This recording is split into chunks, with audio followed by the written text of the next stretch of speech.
dikembangkan oleh PT Ciputra Group Citraland Palembang tidak hanya menawarkan hunian berskala kota yang modern dan terintegrasi, namun juga menjadi bukti pusatnya pembangunan di kawasan ini.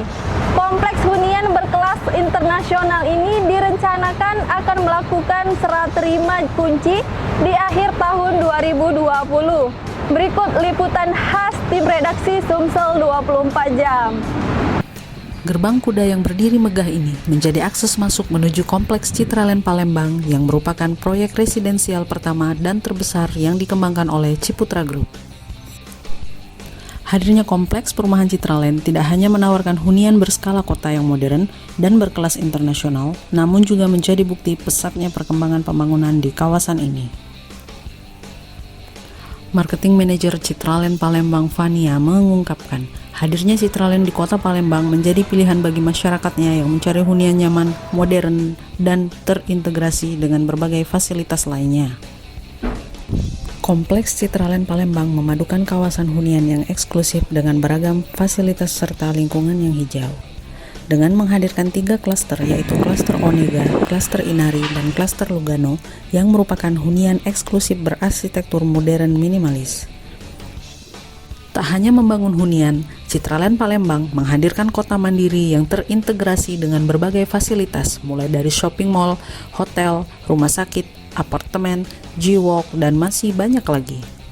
Tertarik dengan hunian modern ini, langsung saja mengunjungi marketing galeri Citraland Palembang yang berada di Kompleks Perumahan Citraland Palembang di Jalan Maijen Yusuf Singadekane, Keramasan Kertapati Palembang, Sumatera Selatan. Reporter dan juru kamera tim redaksi Sumsel 24 Jam. Bagi pemirsa yang ingin menginap di Hotel Arya Duta Palembang tidak perlu khawatir.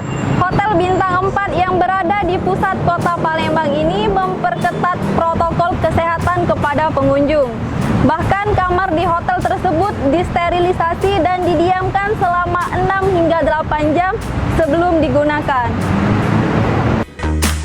Arya Duta Hotel Palembang kembali menyambut para tamunya sejak 1 Agustus 2020.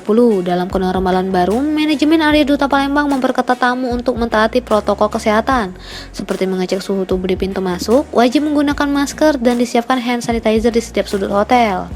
Tidak hanya itu, manajemen Arya Duta Hotel Palembang juga melakukan sterilisasi di kamar dengan penyemprotan disinfektan. Kemudian, kamar tersebut didiamkan selama 6 hingga 8 jam sebelum ditempati tamu.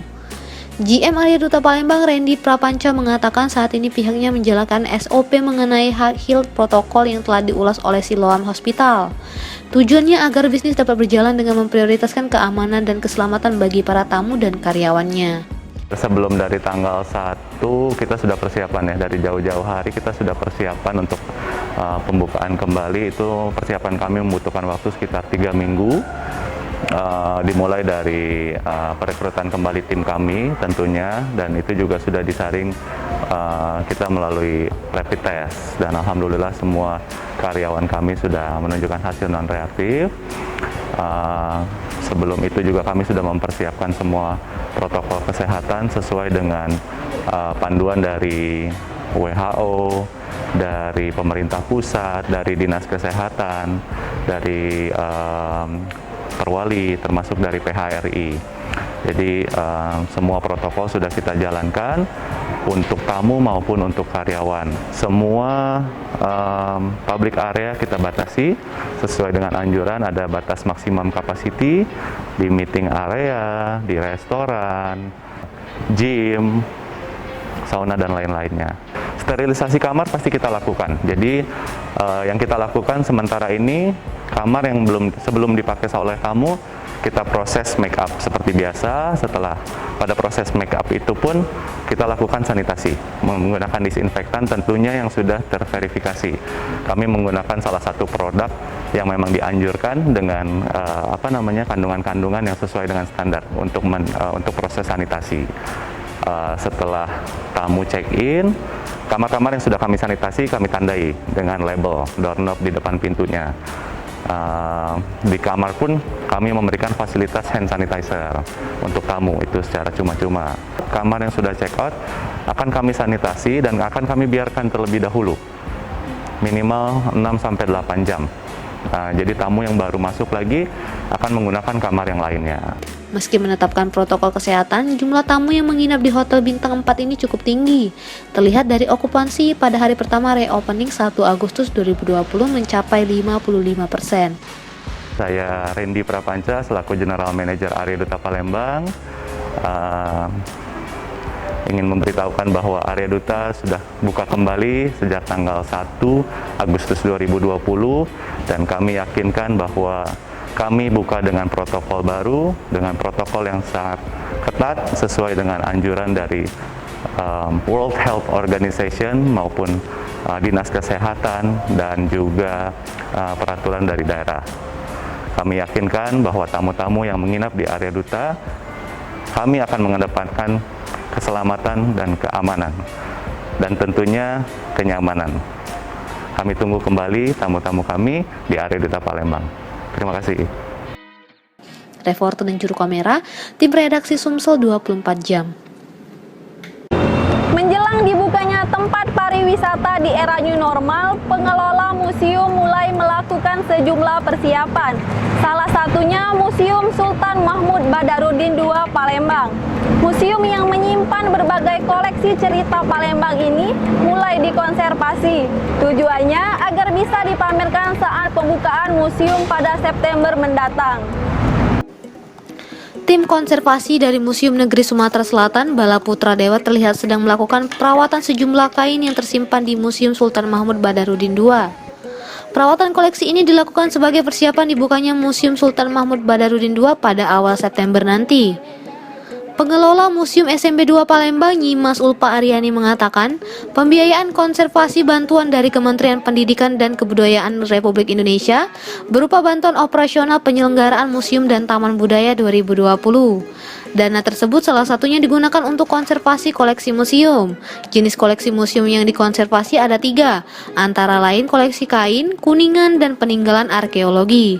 Jadi Museum Sultan Mahmud Badarudin II ini mendapatkan bantuan dari Kementerian Pendidikan Kebudayaan ya berupa dana alokasi khusus BOP Museum dan Taman Budaya tahun 2020. Nah, salah satu kegiatan yang kami adakan melalui bantuan tersebut ialah konservasi koleksi museum. Jenis koleksi museum yang kami konservasi itu ada 3, yaitu koleksi kain, koleksi kuningan, dan arkeologi, tinggalan arkeologi.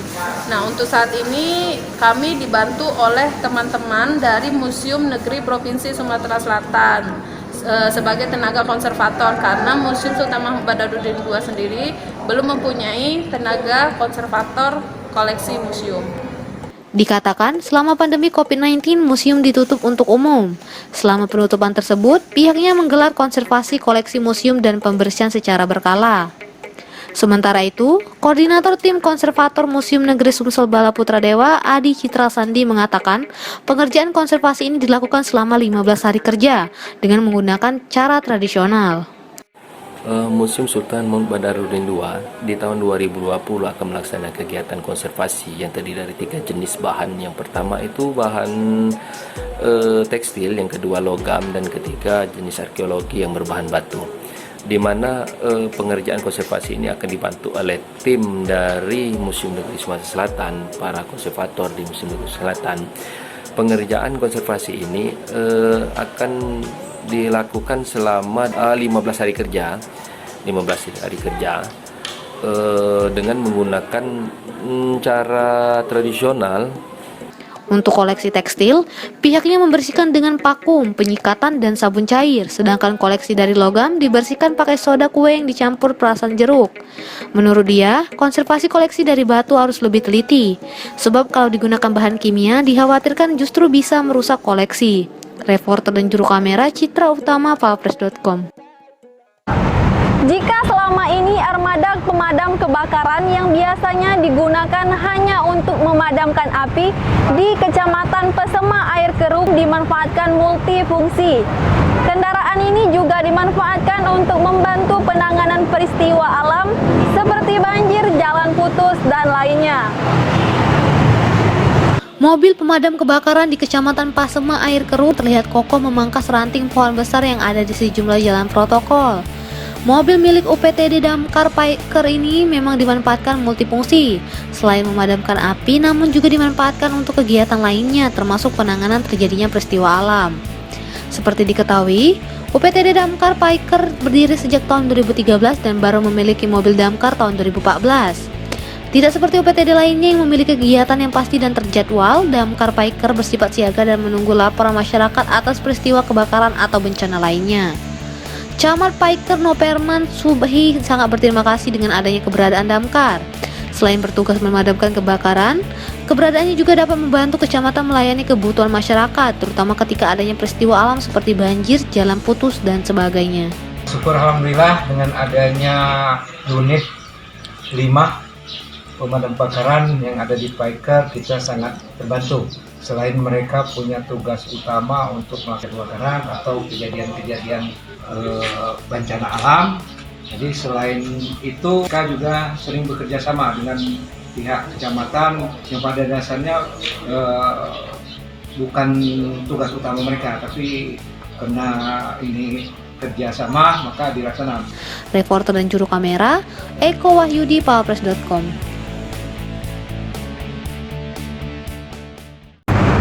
Siapa sangka di kota Lubuk Linggau masih memiliki sungai yang jernih serta pemandangan yang asri. Sungai Kasih namanya. Sungai yang berada tidak jauh dari pusat kota ini sangat berpotensi dalam mengembangkan wisata alam. Hal ini didukung dengan banyaknya spot foto yang bisa dimanfaatkan pengunjung. Berikut liputannya. Jalan berkelok dan menanjak harus ditempuh pengunjung yang ingin menikmati keindahan alam Sungai Kasih. Sungai Kasih yang ada di Kelurahan Lubuk Tanjung, Kecamatan Lubuk Linggau Barat 1 sangat berpotensi menjadi salah satu objek wisata yang ada di kota Lubuk Linggau. Selain air sungai yang jernih, pemandangan alam di sekitar sungai juga cukup memanjakan mata. Bahkan, baru-baru ini Wali Kota Lubuk Linggau SN Prana Putra Sohe berkunjung ke wisata alam ini. Sungai Kasih sendiri dinilai sangat berpotensi untuk dijadikan wisata beranyut, karena bisa menyusuri sungai dengan cara beranyut menggunakan ban dalam mobil. Tunggu apa lagi? Buruan ngelong ke Linggau. Reporter dan juru kamera Frans Kurniawan, Powerpress.com. Demikianlah berita Sumsel 24 jam hari ini. Saya Sri Depi, sampai jumpa.